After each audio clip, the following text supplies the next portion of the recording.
Pierce for the cross. And the header down was by Bryan Robson.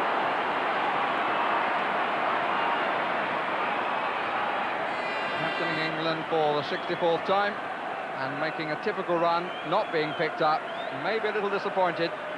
Wright and Pierce a bit close to each other. And got a foot there, good head by Stephen.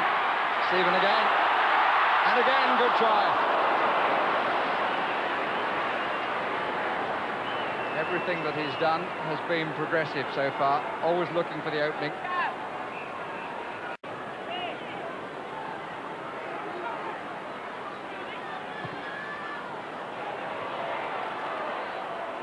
Dixon. Barnes. His role is quite free. Stephen. Wright. Lineker. Well, what about the challenge? The referee points to the spot. He's absolutely right. The goalkeeper played Lineker, not the ball.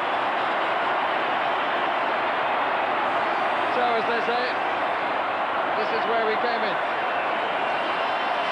A penalty for England for a foul on Lineker. Third consecutive. The first in Naples was by Massing, the second by Nkono, the third at Wembley is by Joseph Antoine Bell. And the result is some sort of hat-trick. Little smile from Gary Lineker. England have the lead in the 21st minute. Good cross by Trevor Stephen.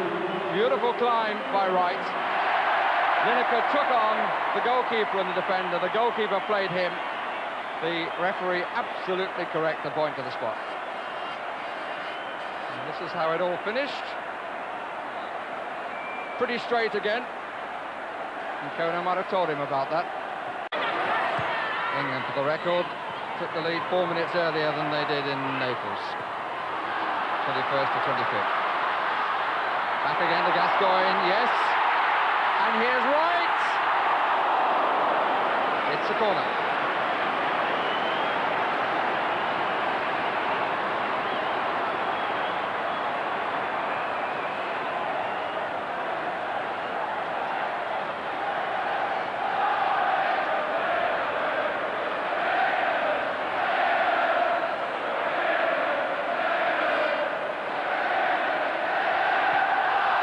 Pierce, oh, difficult one for Bell.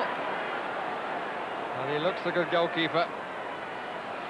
And on the penalty, I wonder what would have happened had he stood still. He went off, first left and then right, and the ball was almost exactly straight. Libby gave it away. Lineker, Wright is in the middle, but there are three to cover. And Tato, who put it away as Wright waited in hope behind and applauded the cross. Good covering up by the Cameroon captain. Rather more of his style than we saw in attack a few moments ago.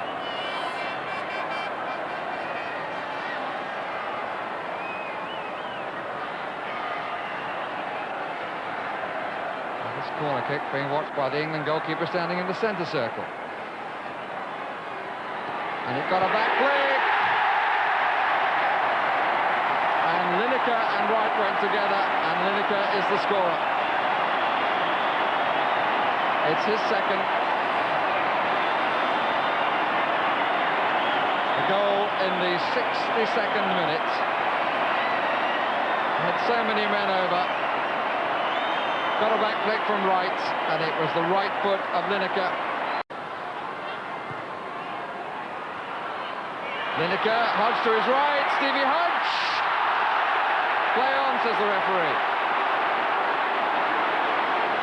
And Hodge will be very disappointed that he couldn't make that one count.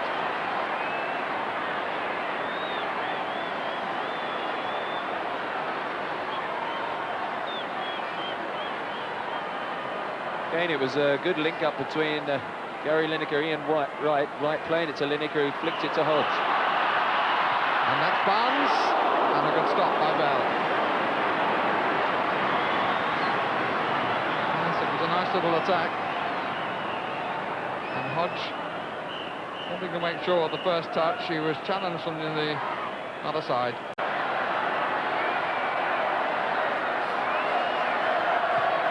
Stephen got a back flick. And he's well held. Came off Pallister.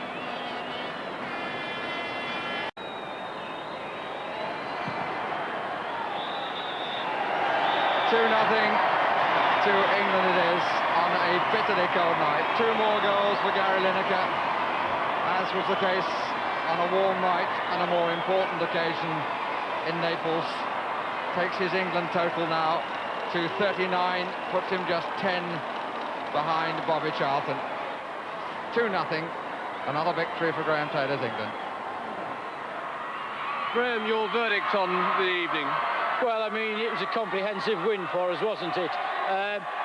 Probably not all that easy, because it would appear to me that there was probably only one side playing to win, and that isn't always easy for the side that has to do that.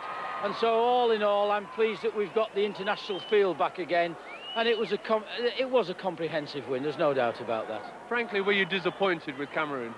Well, I mean, I think it's difficult to actually make out exactly how they wanted to approach the game, but it looked as if they really had come, possibly, certainly not expecting to win.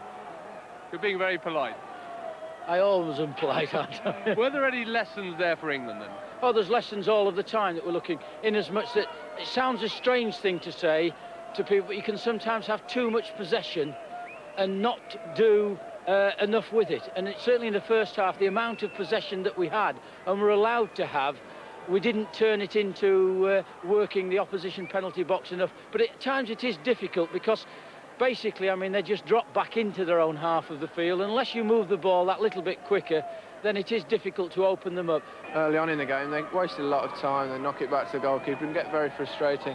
But they didn't really come out, because they didn't have to, because it wasn't a World Cup game. They didn't have to come and attack us. I think they were just worried about getting a good hiding, so they just was basically satisfied with 2-0, which really spoiled the occasion somewhat. The pitch played very well. I was very surprised with it. No complaints there.